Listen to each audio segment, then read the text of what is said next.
a lot of people know you. Um, and from the days when you were at the health department and the boss of us. Um, but Adam he was an undergrad at the University of Chicago, and then he did his MPH at Berkeley before going to UCSF for medical school. He did his internship and residency here at Georgetown. And then he was a research analyst at some point along the ways where they taught him how to like analyze data properly, which is very good for us, very helpful. And then he was at the University of Maryland Department of Family Medicine before joining the health department as the chief medical officer from 2018 to 2021.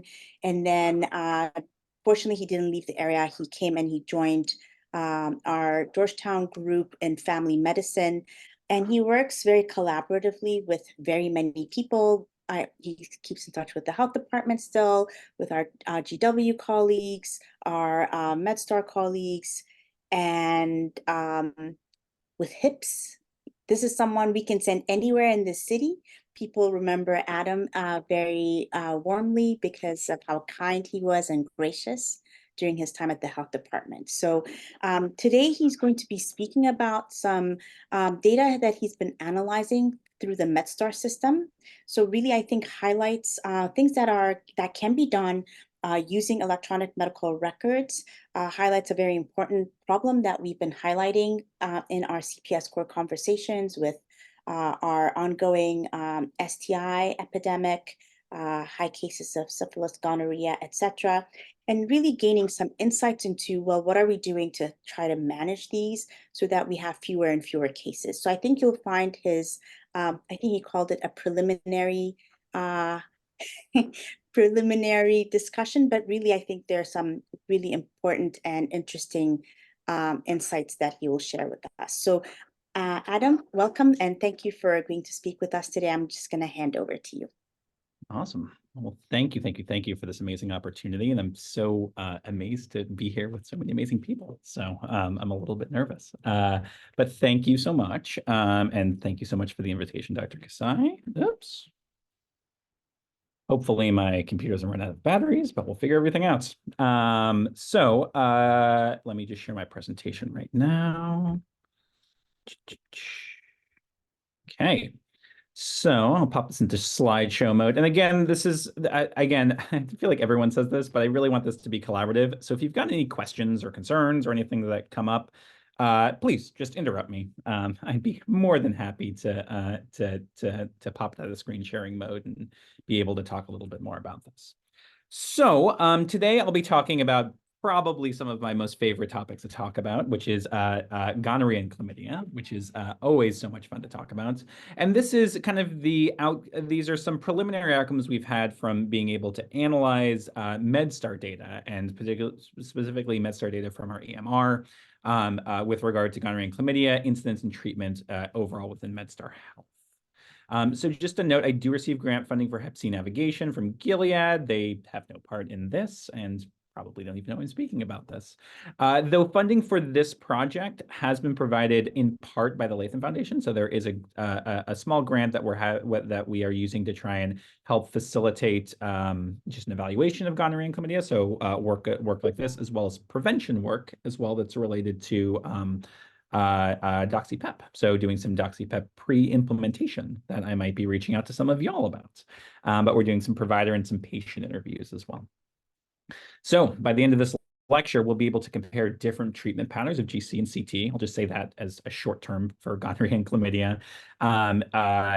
Within our MedStar system, we're going to describe some patient demographics in terms of delayed or missed treatment for chlamydia and list factors which influence our overall sort of adherence to new treatment guidelines. So this is always, this last part was always kind of the thing that I used to talk to Michael about. It's like, yeah, do we really know that providers are doing the things that we want them to do? And so this has been a good opportunity to kind of see within our big MedStar health system if people are actually how, when, and I guess why not people are adhering to new guidelines.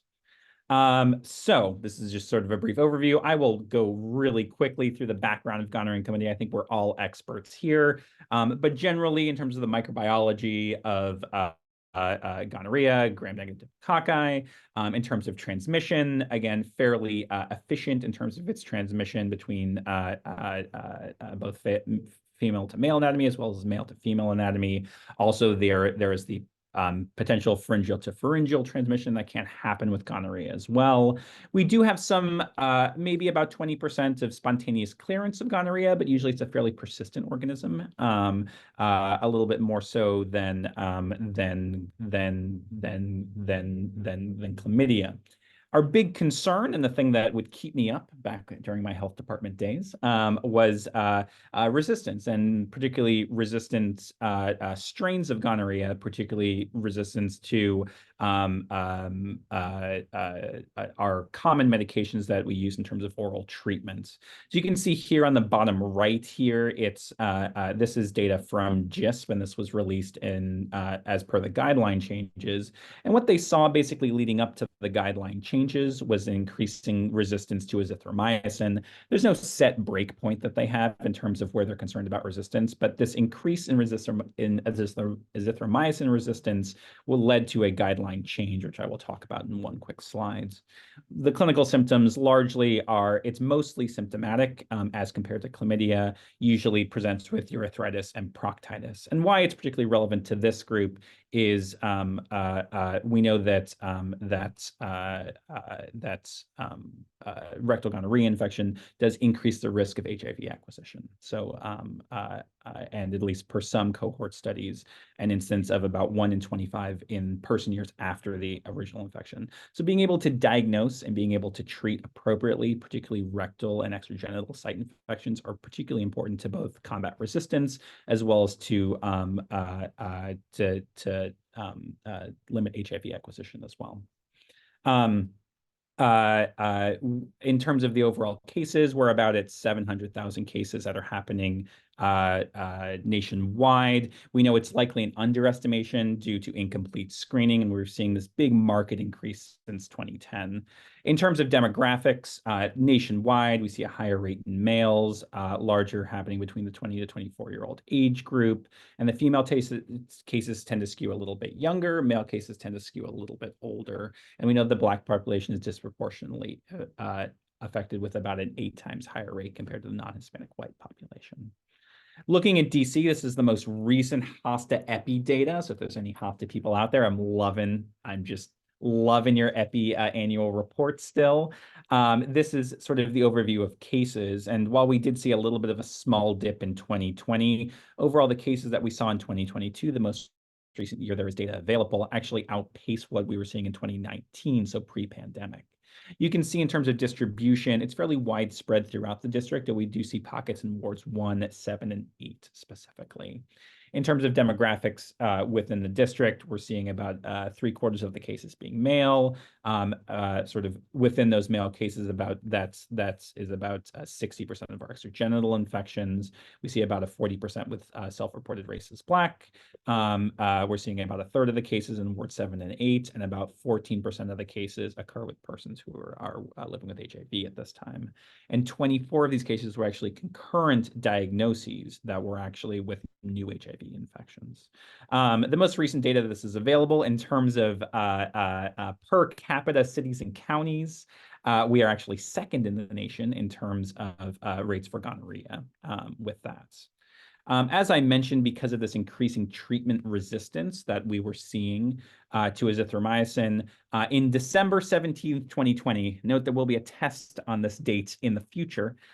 December 17th, 2020, they actually changed guidelines from being a combination of azithromycin and ceftriaxone to just being 500 milligrams of ceftriaxone.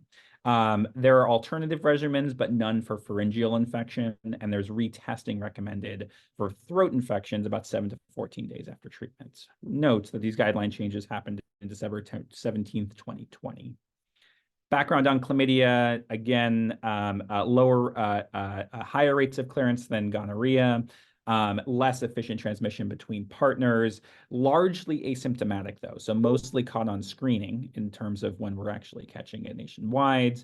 Rectal infection is a particular concern with chlamydia, and they're noting a high co-occurrence of urogenital and rectal infection, so much so that anal sex or history of anal sex or reported anal sex is not predictive of chlamydial infection. So the thought there is genital auto-inoculation of the rectum, which leads to an overall high prevalence of rectal infection among persons with female anatomy. Most commonly reported STI, higher rates in women as compared to men. Again, we see disproportionate impact among the youths, so persons who are younger, as well as with the Black population as well. This is sort of the nice HASTA EPI reports update on chlamydia as well. Again, we were seeing these drop-offs in screening from 2019 to 2020, largely representative of the asymptomatic nature of the infection. And we are seeing a gradual increase in those as testing and screening has generally resumed throughout the district in 2021 and 2022. As compared to gonorrhea, you can see this is a lot more widespread within the district, with sort of every corner of the district being impacted with chlamydial infections. And some demographics there on the right, again, disproportionate geographic impact in Ward 7 and 8, less extragenital infections, so about 24% of infections are extragenital, and a lower percentage of co-occurrence with persons living with HIV. And again, I believe my previous slide was wrong. I think it's second for chlamydia and fourth for gonorrhea, or fifth for gonorrhea, at least in per capita cities and counties. Because of this high rate in terms of undiagnosed rectal infections that they're seeing among persons with female anatomy, also the association of chlamydia with pelvic inflammatory disease, they actually changed treatment guidelines as well for chlamydia after most recent studies showed that doxycycline was actually more effective for rectal chlamydia as compared to urogenital chlamydia. Because of this specifically, they suggested the guideline changes would happen with these gonorrhea guideline changes in 2020, but with the release of the new STD guidelines or STI guidelines by the CDC on July 23rd, 2021. Again, there will be a test on this later.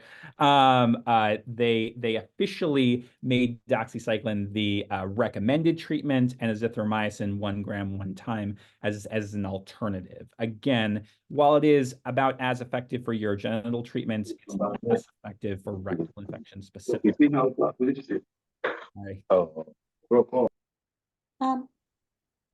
Thank you.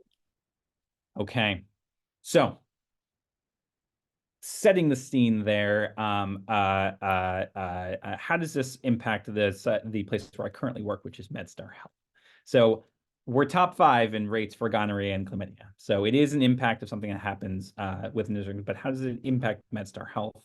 So these guidelines have changed, and then how was that actually implemented within MedStar Health?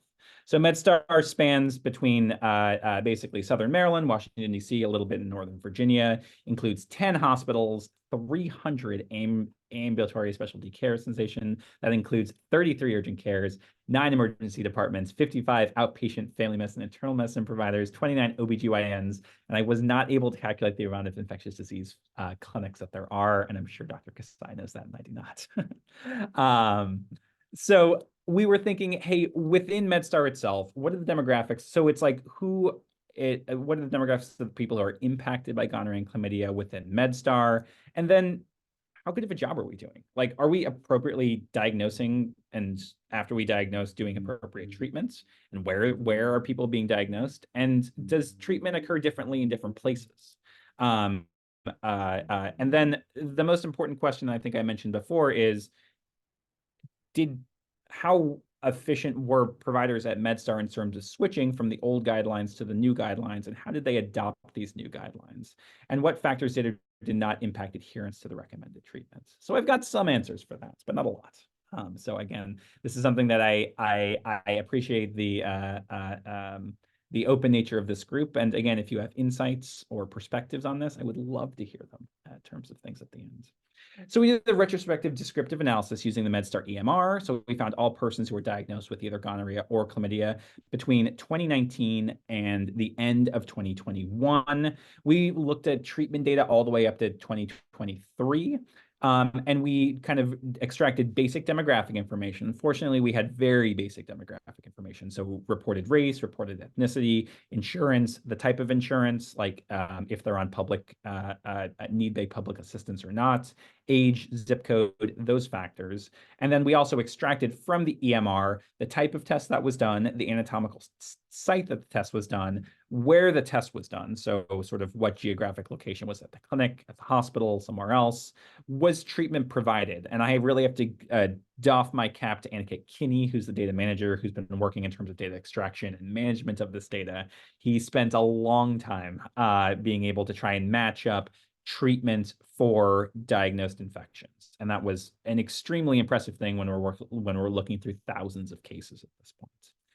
One of the beneficial things we were able to find as well is that there's ICD codes. So every time we place an order within the chart, we have to tag it with an ICD code. And those ICD codes are allowed us to see what are the reasons some people had testing. So again, while there are pitfalls in terms of ICD codes, in terms of diagnosis, sometimes they might not be accurate. Sometimes I might see someone for a stuffy nose. I might also treat them for gonorrhea, and I might just inappropriately tag those two things. Sometimes these things happen, but it's overall pretty accurate because it's sometimes determines insurance coverage of the specific test. So he's Microsoft SQL to extracted the EMR database, and then we did a lot of analysis. So this is actually sitting with our biostatistician right now. So this is some of the biostats that I've done and some assistants, but basically univariate analyses. We did multivariate regression analyses as well for the data that we had. So we'll go into this a little bit later. So looking at demographics, in terms of gonorrhea and chlamydia overall, we see this sort of disproportionately impacting on the youth in terms of both our gonorrhea and chlamydia diagnoses.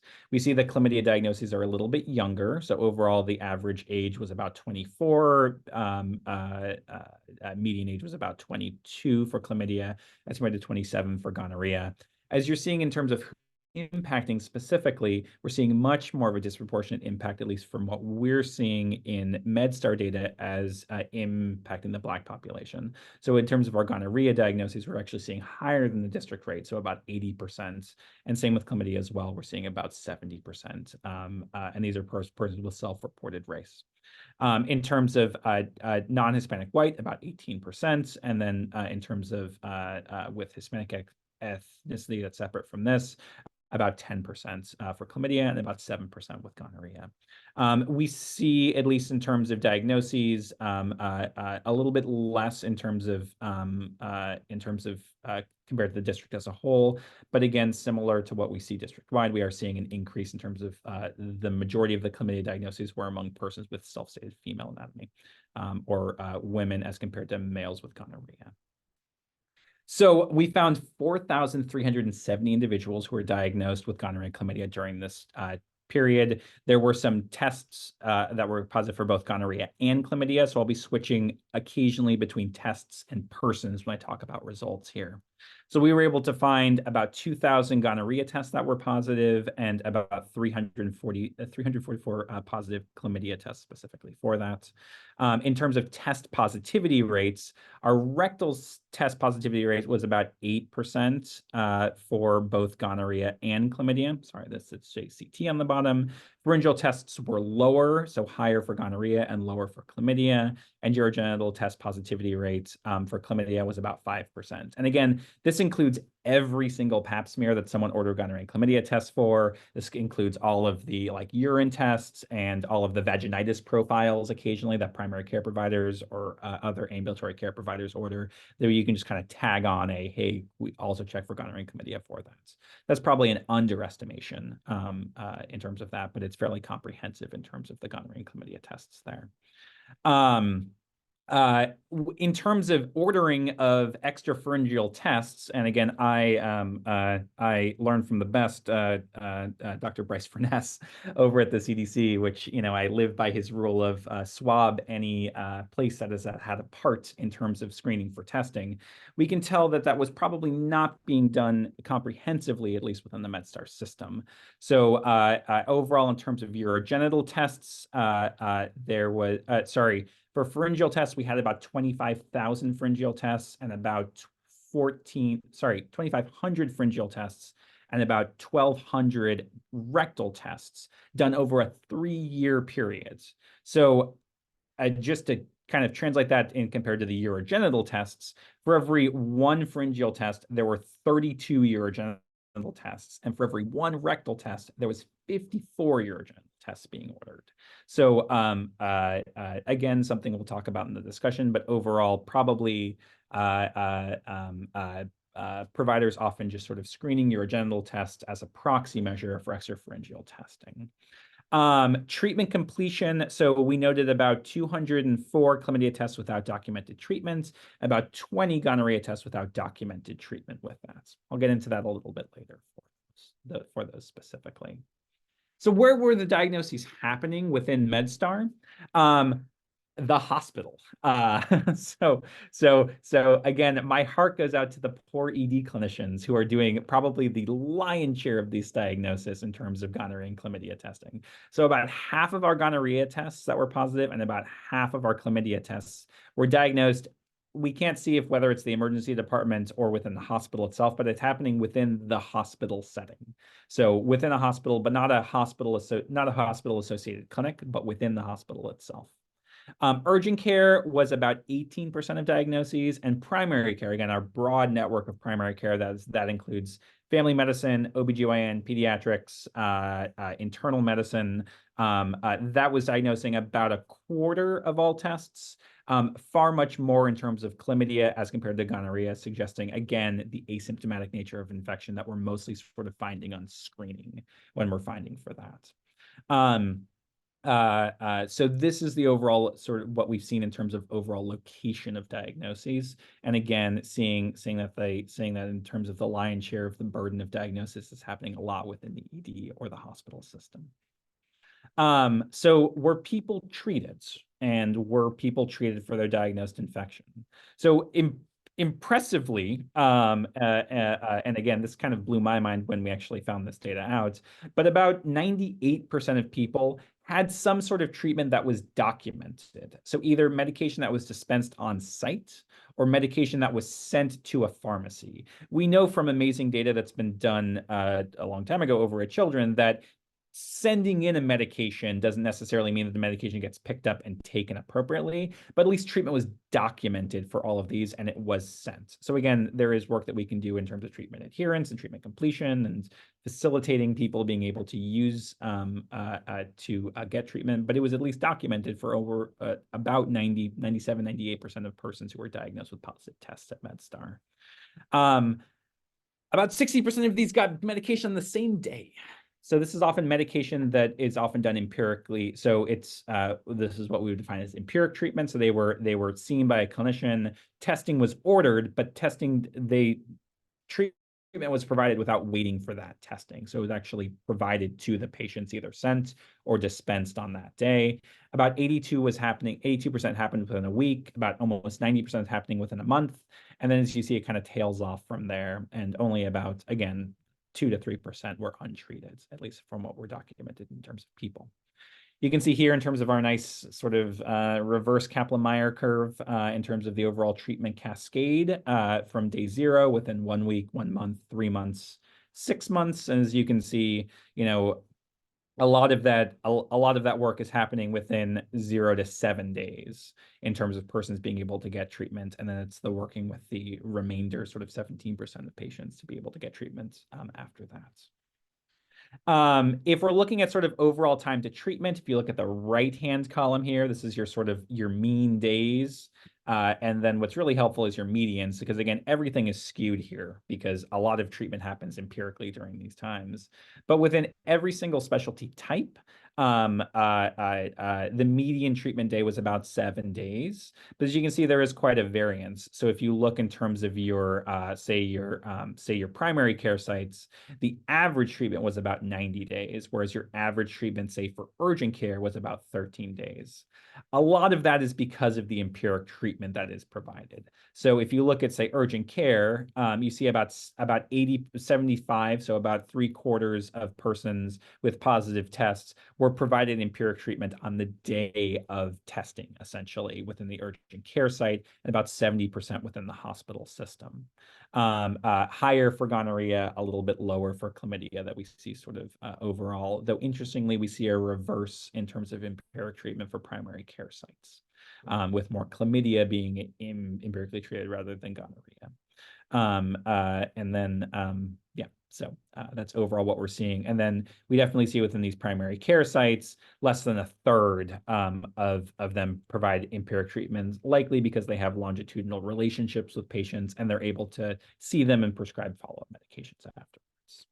Here's sort of a nice, or what we did in terms of empiric. This is the percentage empiric treatment by location. So overall, about 60% was getting it. And as you see, a lot higher rates of empiric treatment for gonorrhea, likely because it's more symptomatic as compared to chlamydia tests that we're seeing this difference here. And it sort of tracks with most of the hospital and urgent care, where again, they're probably seeing more symptomatic patients, with our primary care and our internal medicine, OBGYN, where it's a little bit opposite, where we're seeing that difference. Okay, so who didn't get treatment? So there were 112 people who did not get treatment for chlamydia, which allowed us a decent enough sample size to be able to evaluate this.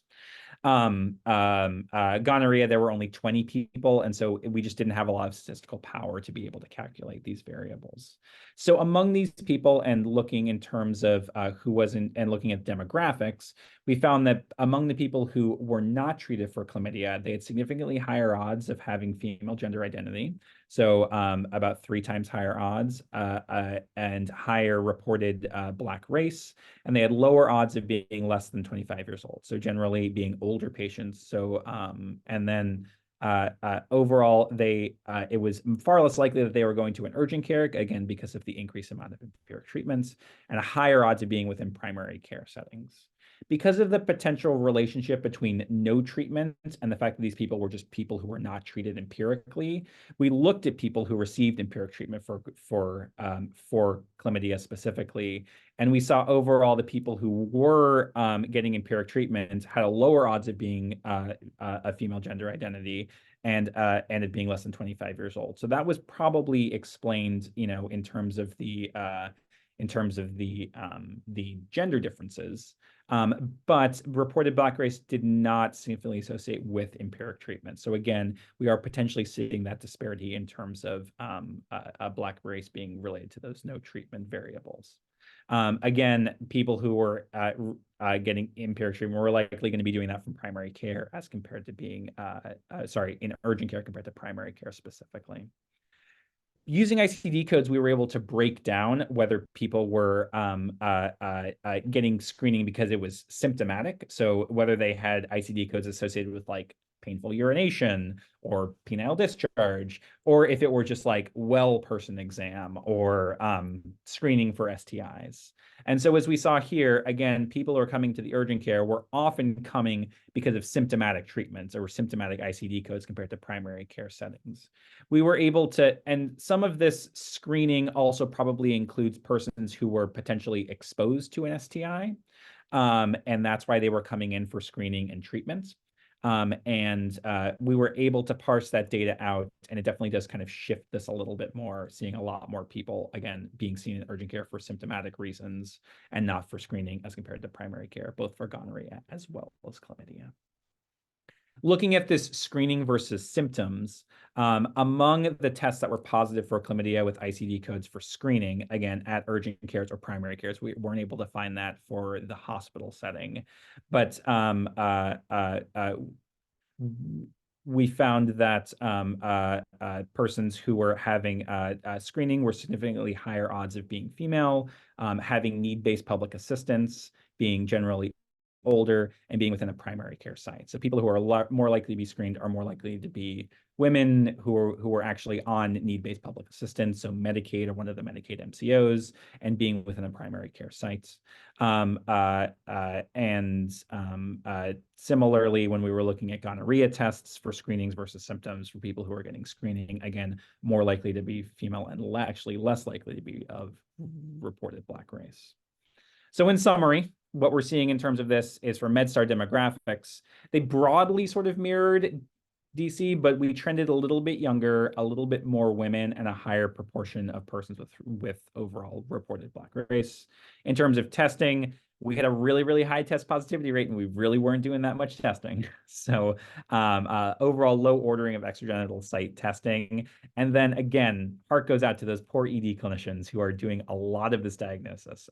So again, ways that we can sort of help optimize our healthcare system of potentially engaging people into more longitudinal primary care, doing more screening. So overall, there was a really, really high rate of treatment for positive tests. Internally at MedStar, they've got a really awesome thing that happens with both the urgent cares and with the emergency rooms, where because providers are often shift-based and they might get tests, they might not be coming onto a shift for another 7 days, and they might have ordered a test on that day. They actually have a triage system where there's an amazing PA who I found out like just a month ago for all the hospital, coordinates all of the positive tests. And one of the positive tests that they see that people get diagnosed in the ED is for gonorrhea and chlamydia tests, as well as for HIV and for syphilis. And so they actually follow up with this patient, but it's kind of outside of the individual provider who's the ordering provider, and it's more everybody. The healthcare system that takes on that burden specifically for it. Interestingly enough, the urgent care sites, because of the, about 20% of diagnostic tests, they actually implemented point of care gonorrhea and chlamydia testing in 2022 and 2023. So again, they saw such a high need and burden, and maybe a potential way to offset the burden that's put onto the hospital system. You're able to go into a MedStar urgent care now at multiple sites, get gonorrhea chlamydia testing, get the results back that day. Sort of before you leave the sites. Interestingly, from what we were seeing, women were less likely to receive empiric treatment. And while we had very limited numbers with this, the concerning thing that we did find was that Black patients were less likely to have no treatment, but not more or less likely to have empiric treatment. So again, something that we need to follow up with a little bit more and delve into more of the demographics of the patients, of where they were being seen and what was being missed in terms of treatment for these populations. Okay, we can switch gears here. And this is more picture-based, so it's kind of nice. Okay, here's the test. So remember, on the 17th of December, 2020, gonorrhea changed from ceftriaxone and azithromycin to only ceftriaxone. So it went from a 250 milligrams of ceftriaxone to essentially 500 milligrams of ceftriaxone. If chlamydia was not excluded, they recommended treatment with doxycycline. The official doxycycline guideline change was in July 23rd, 2021 is when that happens. Internally at MedStar, I had to put on my Michael Carfin Perot hats and was like emailing people like, look through your old emails and tell me what happened in like December 2020. They thought I was nuts, but people were really interested. It was a lot of fun. So we found these things happened within MedStar. These are the system changes that happened in response to the guideline changes done by the CDC. So urgent care was on it. They sent out a provider notification and changed their order sets. Basically within on the 11th of January and the 12th of January. A slightly delayed email was sent out to inpatient and ED providers on the 24th of January, 2021, telling about the new gonorrhea guideline changes that had happened and the increase in the need for ceftriaxone. And then Maryland sent a health department notification in 2020. One was not released for the District of Columbia or for Virginia at that point, but that was the Maryland notification that was sent at that time. And then an ED hospital center order set was changed on the end of February for that. Nothing was released to primary care providers, and generally primary care providers don't use order sets as much, so there was no order set changes. But an email or a general thing, it was not included any like local emails or things like that from what we could see within the MedStar system. So this is what we saw in terms of chlamydia treatment over time. So again, it was the shift from azithromycin to doxycycline. And so what we saw was basically prior to this potential change in guidelines, where if you had an excluded chlamydia in December 2020, we saw about 75% on average of the treatment was happening with azithromycin. Some was actually happening with doxycycline prior to this point. After the recommended, hey, if you have an excluded chlamydia, we saw about 25% of treatment was happening with azithromycin compared to doxycycline. So again, seeing that market shift, and as you can see in July 2021, we didn't see that much of a shift when the official treatment guideline recommendation happened with those 2021 STI treatment guidelines from the CDC. Big shift was happening mostly in 2020. This is what we saw in terms of gonorrhea treatment. And again, these are all the different things that you can do to treat gonorrhea. So we kind of pulled everything in there.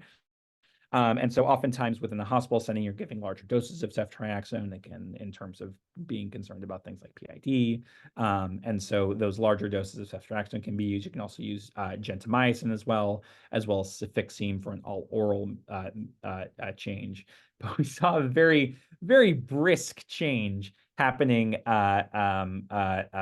with these guideline changes. So this was mostly happening within December 2020. After the guidelines were changed on the 17th of December. This is just kind of pulling out all the schmutz, all the other doses of ceftriaxone. This is just looking at simply ceftriaxone 250 versus ceftriaxone 500s. And we saw,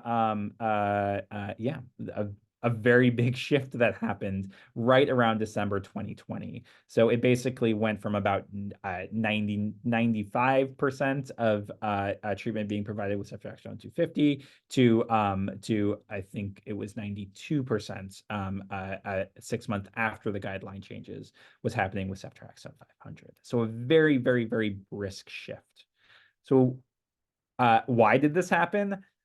Interestingly, it didn't look like anything that was happening internally. There are all these internal things that happened in MedStar. Just to scroll back here, urgent care notifications being sent out, order set changes happen, emails being sent out, a Maryland provider notification.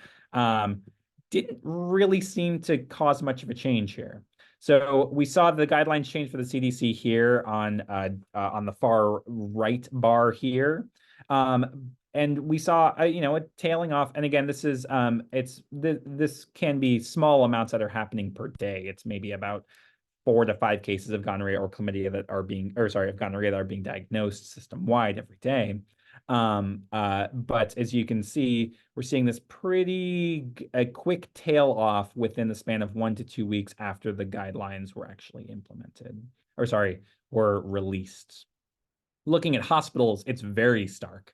So essentially, like, the clock struck, the ball dropped at Times Square, and every single hospital provider just decided to switch this pretty remarkably quickly in 2021 to treating with the ceftriaxone 500. We did see a couple cases of that, but generally after the second week of January, we basically didn't see any additional ceftriaxone 250 being done.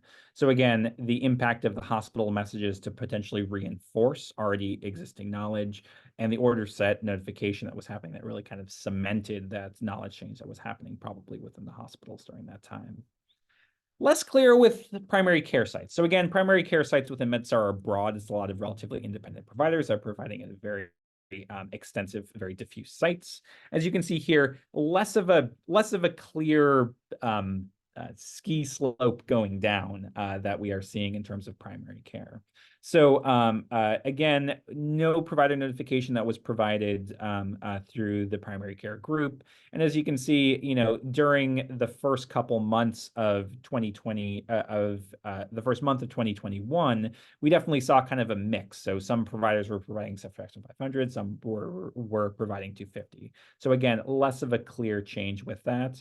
And as we looked a little bit farther out, like, were there any laggards, people who were still treating ceftriaxone 250 6 months out? Those were largely happening within primary care sites. And again, primary care being very broad. So it's like every internal medicine, family medicine, resident clinic, OBGYN, pediatric thing. So again, pretty broad. So overall, I usually assumed that provider behavior change happened in the span of months to years. It happened, at least from what we're seeing here within the MedStar system, within the span of weeks to days.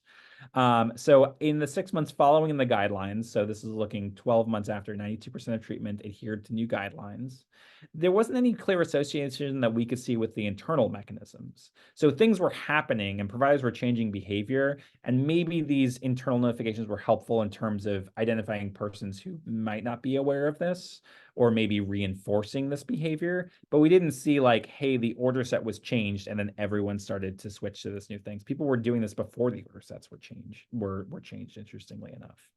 The changes in chlamydia treatment happen a lot more gradually. And again, this is based off of provider discretion. So again, if you're only treating urogenital chlamydia and you're pretty confident about that, and you're concerned about potential follow-up for patients, and you want to do a one-time, one-dose medication, you can still provide the alternative treatment of azithromycin. So we've seen this kind of leveling out that happens. But again, we saw this happening fairly quickly.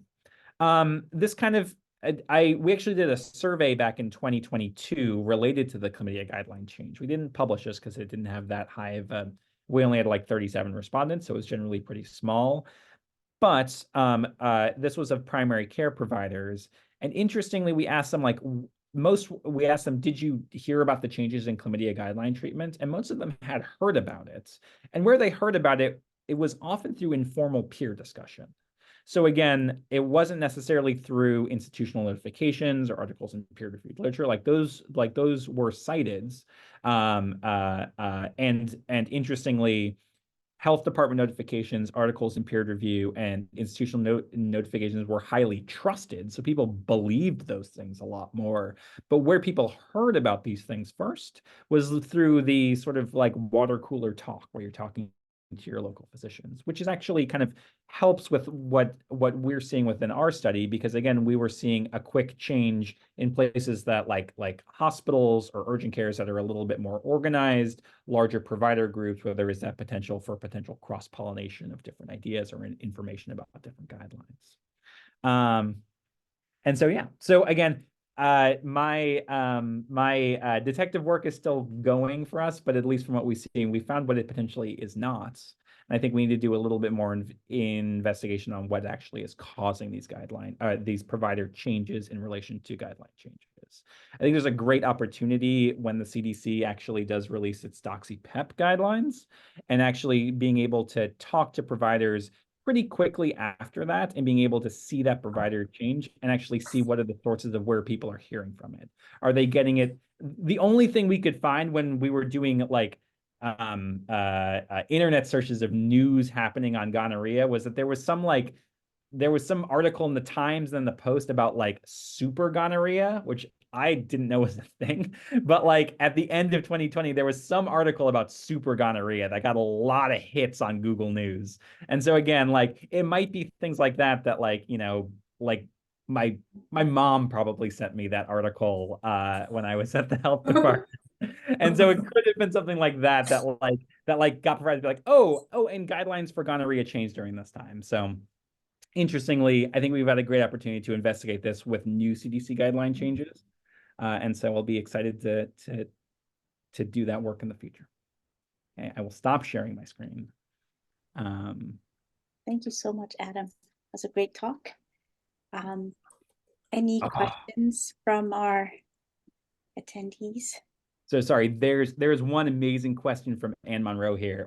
How quickly did UpToDate update the guidelines? I got it. That is, I'm writing that. You gotta find out, Adam. That's like my clinical find that one out. Okay. No, that was great though, Adam. Thank you. I actually have to go because we have a DC cohort executive committee meeting. But that was wonderful. I did have one question that I loved your information about the 3-site testing, and I just wondered how many people who tested positive on a rectal or pharyngeal swab did not test positive on urine, because I think that would be a really nice way to increase like uptake of rectal and pharyngeal among the providers, is to if you can demonstrate like, okay, you would have missed this person if you hadn't done the pharyngeal and rectal because they would have tested negative on their urine. And so that might be a way to kind of educate an increase. Have you looked at that? I didn't see it in the tables, but I wonder if you've sliced it that way on the backside. We definitely will. It's a little bit difficult to piece that together, but I think that's something that we definitely can do. Like I use the commonly thing, like you're going to miss 30 to 40% of your rectal infection if you only test the urine. But I actually, up until this point, I didn't realize I could probably calculate that data myself. So I feel like that's a great thing. We'll definitely include that when we do additional analysis. So thank you for that. All right, thanks so much. See you soon. Okay, bye.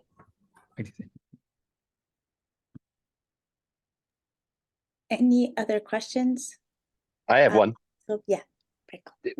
Adam, great talk. Really loved all that. Any plans to look into expedited partner treatment, or is that beyond the scope of what you think you can pull out from the data? So I think that for us, it's a hard thing for us to pull directly from the EMR, though not impossible, to be able to do with that, but it'll probably have to be through chart review that we would have to do. The other thing that kind of relates to EPT is that we also wanted to see PrEP and seeing like with cases specifically for rectal infections, how often PrEP was prescribed, or at least discussed. I mean, I know when I give my talks all the time, I'm saying, you know, given the percent positivity rate that happens a year after a rectal infection, you know, your number needed to treat is, you know, somewhere between 1 in 10 and 1 in 25 for PrEP for averting a new HIV infection. But I definitely think that looking into EPT and looking into those other things, we probably need to do a lot more specific chart review with that. PrEP might be easier to pull than EPT, but that's something we've definitely thought about as well. My guess is that maybe 3 people have been provided with EPT. Yeah, probably. Yeah. Right. So yeah. So unfortunately, to my knowledge, MedStar does not do it's not like, I think it's Community of Hope or one of the sites has like a dummy person, like a EPT, like a dummy patient that they can prescribe through it. But that might be something to think about in terms of if we do find that no one actually is prescribing EPT as a potentially useful mechanism to be able to prescribe EPT. But thank you for the question. Yeah, one more if time. Oh, Is there any kind of provider education that you can give if younger Black women are being less likely to be prescribed empiric therapy? Is there some kind of education we need to provide clinicians? I mean, I think the question is, I mean, and again, this is why I'm glad to be in a room with a lot of extremely smart infectious disease doctors here, is that like, I'm not sure that the solution to this is provide more empiric treatment, right? And we weren't even, and the thing that we wanted to look at, but is really tough to do, is how much empiric treatment was provided for absolutely negative tests, like just for sheer negative tests. So that's something that we could potentially look into, but it's like, do we want to be promoting more empiric treatment, or do we want to promote better systems of, hey, test appropriately, but actually do really good, like, and again, they're at least providing treatment to 98% of people, but like, how do we close that last gap? Like, where is that last mile that we're missing? My guess from what I've seen from the sites is that we do not have the same sort of systems in place for untreated gonorrhea and chlamydia in outpatient centers as we do in urgent cares or EDs. So potentially having that last mile group to be able to do that on a primary care setting. I still remember driving around DC with burrito gift cards to be able to get people to get into treatment. So I feel like there are ways to do that, and I feel like potentially us taking that on is something that MedStar could potentially do with that, because again, it's not a large percentage, but it is important that we're able to do that. So thank you for that question. Michael? I remember you with the gift cards. So thank you for this. This was excellent analysis, and it's very illuminating because you have such a large patient base to look at. One of the questions when you were the question I had about you said the demographics were trending, you know, beyond. Part of whether or not you could control for where screening guidelines are. So most screening guidelines are up to 26 years old. They haven't changed in years. And so therefore, are we effectively missing a lot of people? And so one thought was, since you have this tremendous data set, is looking at prevalence of screening itself among patient population is something that we have talked about for DC to understand, are people actually screening?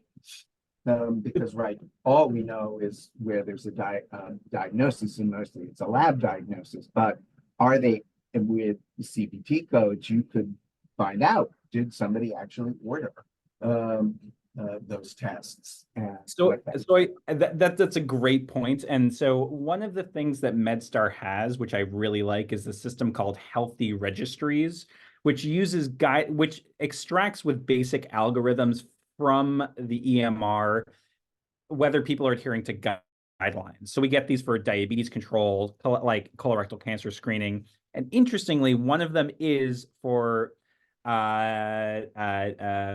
women under, I believe it's under 26 is what they have. We actually get a reminder, like a red reminder that says you should be screening this person for chlamydia, not gonorrhea, but just chlamydia is on there. And I think I can actually pull that data. I'm guarantee you that's not under the IRB I approve this with, but we can actually see that MedStar wide, and it would be interesting. So MedStar has shown ways to influence provider behavior is pay us based off of performance metrics. And interestingly, they just added for one of my performance metrics for next year is the percentage of my patients getting Hep C testing. Right. So they're able to change that, and they already are pulling this data. So this gives me a great thought of trying to lobby them of like, hey, maybe we can use the chlamydia guideline, one that you already have built in there, to be able to potentially increase screening rates with that. So that's a great thought. And it is a useful tool that exists out there, and it's something that we could potentially use. It's difficult to add new things for then, and we've tried to do this for things like PrEP or stuff like that. And that's a little bit more of a challenge. But if there's an established USPSTF guideline like there is for chlamydia screening, that's an easier sell, I would say, institutionally, to be able to get that done. Yeah. Well, and I still encourage you to consider doxypep study for women, as the guidelines are going to be coming out at some point, as CDC says, but it's only going to be for men and transgender women. So we need more data on opportunities for women in doxy. That's definitely true, and it's something I'm really looking forward to researching. And then again, I will be reaching out to probably some of the providers on this call, because I am looking for administrators, patients, and providers to talk about potential barriers for implementation of doxypep. So thank you. Does anyone else have a question? I have comment and question for you.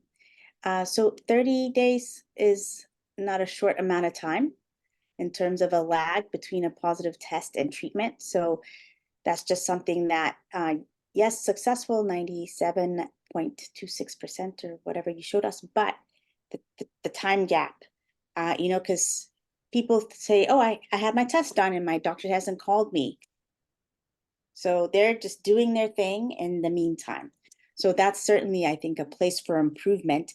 And I'm very curious if you've looked, or you think you can actually look at the issue of test of cure and 3-month follow-up testing. The test of cure itself, I have a question for you.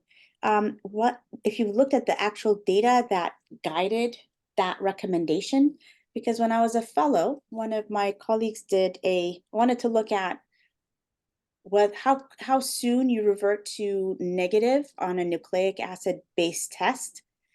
And she swabbed a lot of people, including a lot of women, and the tests did not revert to negative very quickly after treatment. So where did the 7 to 10 days come from? Because a lot of time you have residual genetic material that's still there that you can detect. So I'm very curious about if there's actual real data for that, and I haven't looked, and then whether the testing is actually happening.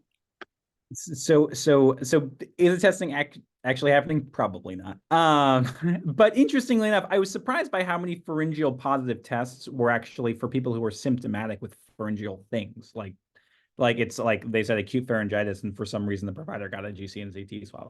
I was impressed by the frequency of that. With regard to your first question, though, actually, as part of I'm sad that the esteemed Dr. Rachel Harold is dropped off, but they were actually they got a grant to be able to do the pharyngeal test of cures at 7 to 14 days. And I don't want to speak to their data because I think this started a long time ago, and I think it's just being finalized. But I think that was part of either nature with the CDC that they were doing this, but I don't think that they found many for persons who did not have repeat exposures, which was a big thing that they had to filter those patients out with. They did not find much persistent positivity afterwards for that. But I think that's a definite Rachel and Jason question to see if they're still doing that or what their final outcomes were, because I haven't seen that published anywhere. Okay. But that's a great. Nice to see. But your second question about test of reinfection at 3 months, like that's the big one, and that's the one that it'll take us a lot more data to match up our positive and negative tests with that. We have noticed as that's something that we need to definitely increase a lot more within MedStar. And so I have a grant in with and that tries to do this, but we'll see if it gets funded to try and do a telehealth service that provides for persons who do have positive tests from urgent care to be able to follow up with them, to be able to provide definitely tests of reinfection, but also talking about PrEP, PEP, potentially doxy-PEP if they meet the current guidelines. So hopefully we'll get funded. So so we'll see. Any last questions before we wrap up for the evening? Great. Well, thank you all so much for joining, and thank you so much, Adam, for a great talk. And we'll look to hear more from you, and we are happy to provide you with consultation services through the CFAR. If we are able to help you, please always reach out. I will. Thank you. And thank you for this opportunity. I really appreciate it. It's great to see everybody. Nice to see you. Bye, everybody. Thank you, Adam. Great talk.